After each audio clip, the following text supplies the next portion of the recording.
有脚步。病了！邱建良老狠了，左一脚踹翻了泰国拳王苏萨控，右一脚把德国世界冠军哄睡着了。这哄别人睡觉的本事越来越厉害了，二话不说就哄着世界冠军睡了。邱建良这一招神龙摆尾是治疗失眠最好的药物，被他踹过的朋友心里应该都门清，他这一脚的威慑力究竟有多大，踹在人身上又会出现什么严重的后果？对邱建良这位战神就不过多介绍了，咱来详细介绍一下他的对手。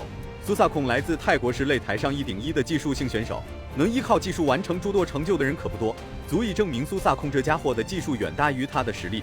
蓝色短裤是苏萨控，黑色短裤是邱建良。今天和我搭档的是大家非常熟悉和喜欢的著名的评论员，巴西柔术推广人王彦博老师。我们看到邱建良也是这个级别中国自由搏击排名最高的选手，是目前排在世界第2。邱建良对泰国选手的了解比任何一个国家的选手都要丰富，因为自由搏击擂台最常见的就是泰拳手，毕竟从泰拳转型到自由搏击非常简单，只需要把控好一些被禁止的招式就可以了，其他所有的招式均可以使用，这就导致大量泰国选手来滑踢馆，在自由搏击擂台开始泛滥成灾，大批泰国选手成群结队挑战中国选手。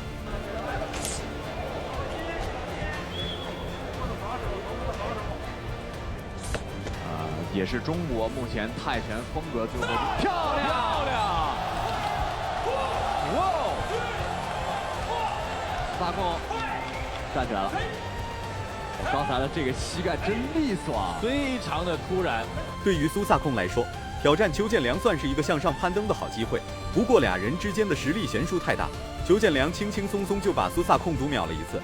由于邱建良的排名上升太快，从籍籍无名的搏击选手到世界排名前10，再从世界前10到世界前3，很多人对此都十分的眼红，都想挑战邱建良，打败邱建良，以此来一战成名。中近距离是进入到上高距离的白刃战，接腿上高平勾，漂亮！踢一下腿平勾，我觉得要在这样的对攻下，泰拳手是不太擅长的，如果没有连吸的情况下，完全的是遏制住了对手，这贴近距离跳击漂亮！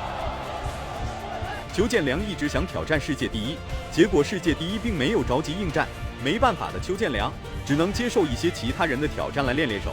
苏萨控便是邱建良精挑细选的一位泰拳王，因为他的打法与世界第1极为相似，与其守株待兔，不如主动出击，好了应对任何选手的准备。对，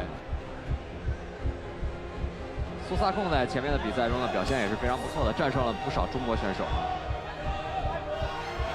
目前在 GOH 我们的 Glory of Heroes 的比赛里面是1战1胜啊。邱建良稳坐世界第1是迟早的事情，只是没有一个恰当的机会罢了。这一次面对泰国拳王苏萨控，其实邱建良早就做好了 KO 苏萨控的准备。碍于苏萨控是技术性选手，但凡失误一次，恐怕邱建良就会因此而掉入一个无尽的深渊。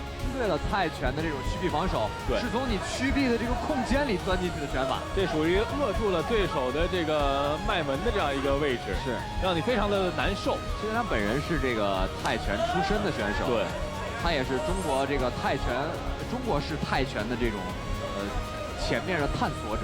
我们看他也找到邱建良是传统武术与泰拳融合在一起的打法，与苏萨控展开泰拳硬碰硬的同时，还会实施一些传统武术的专项技能，无论中远距离还是在中近距离，或者是在近距离对抗，邱建良都可以灵活应对苏萨控所实施的任何一次进攻，让苏萨控吃到了不少苦头。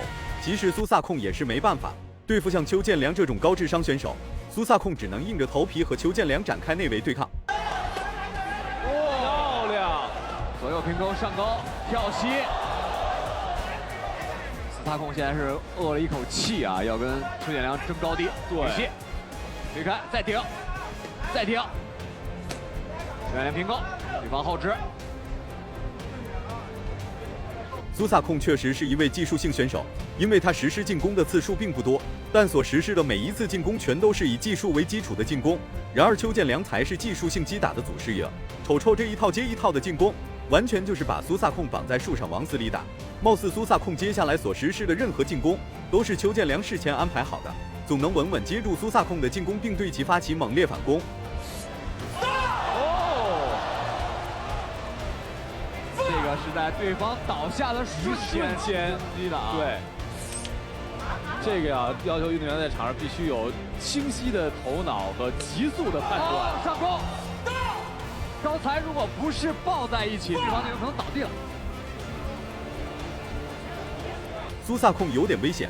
这场比赛没有开始之前，裘建良就已经对泰国选手进行了专项训练。即便对付的不是世界第一，那么他在赛前所训练的科目也可以用在苏萨控身上。真是应了那句话，想成功先发疯。苏萨控想成功一步登天，那么他就必须要做出一个惊人的决定。挑战裘建良很现实，但想打赢裘建良却很不现实。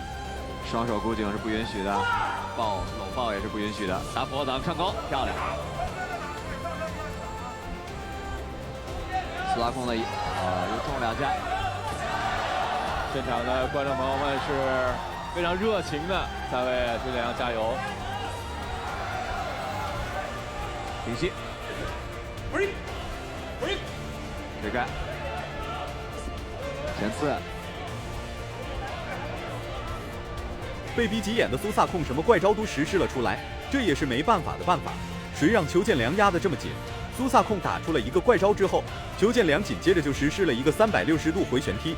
这个招式虽然实用性不大，但威慑力极强，足以让苏萨控感觉到害怕，让本就胆战心惊的苏萨控变得更加胆怯。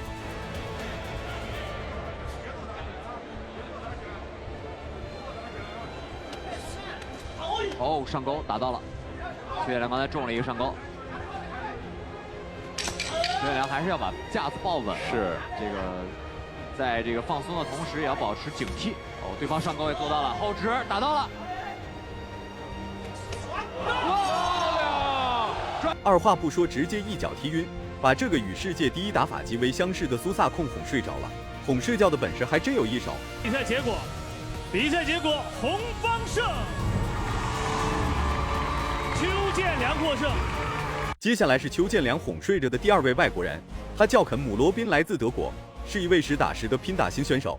其实像裘建良最不怕的就是拼打型选手，无论是拼打型还是慢热型还是什么乱七八糟的型，裘建良都可以快速适应对手的进攻节奏，从而达到逐一击破。红色拳套是裘建良，黑色拳套是肯姆罗宾。对方针对自己，希望打得更加自然、更加自由一些。像我刚刚有提到，有些国外选手啊，他有他的工作，其实当然是不得已的，因为在国外赛事很少，没错，像在国内一样，所以他必须要有其他的工作养活自己。这样的一个情况，恰恰证明了他们对搏击的一个热爱、一个决心。在这个艰苦的环境里面呢，一直训练。这是也体现出来一个肯姆罗宾确实很猛，一上来没有任何试探，直接就是火力全开，持续的步伐逼近让裘建良意识到了危机，但裘建良并没有慌乱。什么样的场面没见过？德国世界冠军又怎么了？裘建良照样可以灵活应对。拼打型选手最大的优势就是进攻猛烈，然而裘建良却把这个优势变成了肯姆罗宾的劣势。裘建良已经到了见山不是山的阶段，因为他要把他一个比较复杂的技巧慢慢修正，返璞归真。现在在整个的这个局面压制上，还是这个德国的选手在压制着这个裘建良。因为在这个擂台上呢，我们看裘建良一直在绕着这个绳圈在移动，当然这也是一种战术，他会左移右移找机会。相对从这个维度来看呢，应该是对方比裘建良要大一圈。肯姆罗宾的进攻越猛烈，裘建良操作的空间就越大，这就是裘建良最高明的地方。不管遇到什么样的对手，他都可以在短时间内寻找到合适的对抗方法，并且这个方法还特别的好用。鼎鼎大名的德国世界冠军，在没有遇到裘建良之前，他确实有狂傲的资本，但遇到裘建良之后，他就变成了一只乖乖听话的小绵羊。双方这腿都比高了，高来高去。裘建良现在又开始进入自己的这种节奏，前后的直拳接低扫，前后的直拳接高扫接拳，非常漂亮。对，有一个叫 body kick，先打腹部，再打头部。我们可以看裘建良在出低扫的时候呢，这个前手有一个非常明显的这种掩手的动作，这是他泰拳的一种痕迹。但是刚才肯姆罗宾的进攻对裘建良起不到任何效果，然而裘建良的进攻却可以把优势扩大化，出拳也好，出腿也罢，都可以让肯姆罗宾的身体上受到一定的损伤。第一回合的肯姆罗宾很猛，打法也非常符合拼打型选手，即便是受到了阻碍，那他的进攻依然是坚定的向前冲。发威这位选手的这个战绩非常平均17胜15负，是一个胜负参半的一样。漂亮！哇，一脚吃大我个人不建议裘建良多用这种转身型的腿法，因为转身和腾空腿法是非常危险的。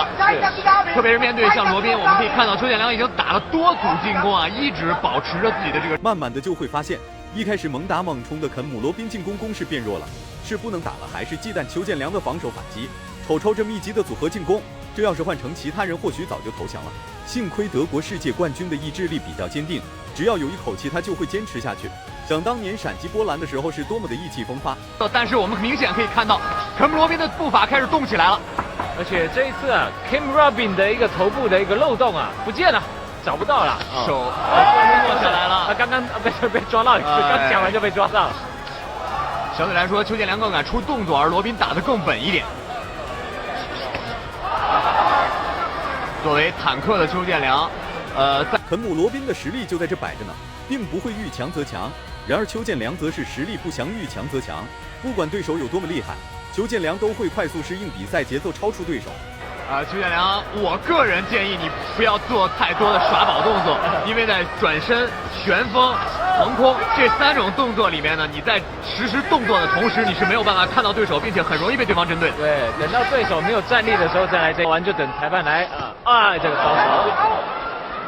就你看，就顶进去，然后就没有。到了第2回合才发现，这个所谓的世界冠军不会主动进攻了，捂着脑袋进入邱建良进攻范围之后，接下来就没有接下来了。